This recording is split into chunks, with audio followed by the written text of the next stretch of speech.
Hello viewers, welcome back to NAK School. In this video, we will discuss about the concept of double entry bookkeeping system, which gives the clarity and purpose of each business transaction to check the result of operations at any point of time. This system has been constructed based on the assumption is that every business transaction has two elements. Throughout any business activities, when the business receives something, it has to pay something. To say the example of electricity bill, if the business pays the bill in cash, it gets the benefit of using the electricity, but at the same time cash goes out. Similarly, if goods are sold to the customer for cash, goods of the business go out, but it receives the corresponding amount of cash. Accordingly, if this system followed for accounting, every business transaction affects two accounts. One account is debited while the other account is credited by the similar amount. Thus, double entry system followed the principle of every debit has its corresponding credit, and hence total of all debits has to be equal to the total of all credits. The system of double entry proves to be advantageous due to the following reasons. First, it takes into consideration both the aspects of each business transaction, which allows to check the worth and value of each transaction in debit and credit form. And it is possible to verify the arithmetical accuracy of accounting records by preparing the trial balance periodically. The business can be ascertained the correct results of all financial operations by preparing final accounts, say monthly, quarterly, half yearly and annually. And it is possible to evaluate the assets and liabilities in an accurate manner with balance sheet at any given point of time. While creating accounts with transactions, it is important to understand the types of accounts under three categories: personal accounts, real accounts and nominal accounts.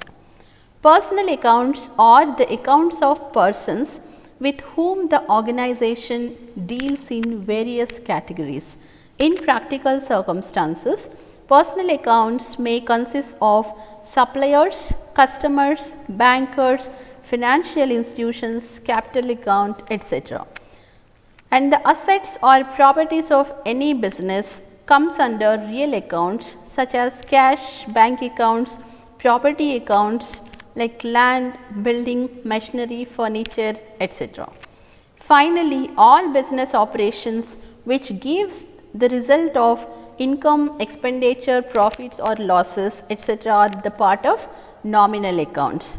Each transaction has to be divided into minimum two accounts and record in the form of debit and credit in the books of accounts. After, it is important to know the process of how each account is to be debited or credited. For this, the following rules are important to note. When we want to decide about the real accounts, we consider debit what comes in and credit what goes out. We get givers or receivers in personal account. So, while considering personal accounts, we debit the receiver and credit the giver. Finally, the result of nominal accounts will be profits, losses, income or expenses, and hence we debit all expenses and losses accounts and credit all incomes and gained accounts. After evaluating transactions under double entry bookkeeping system, the process of accounting starts with journal book. From generalized transactions, all similar transactions are to be combined and will create ledger accounts. Periodically, the balances of ledger accounts will be taken into the statement which is called trial balance, and the transactions which does not have any monetary exchange are to be considered as adjustments.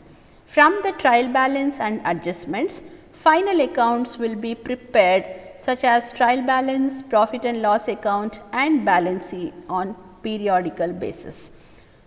Thanks for now. In the next video, we will look into the preparation of journal transactions. Thanks for watching.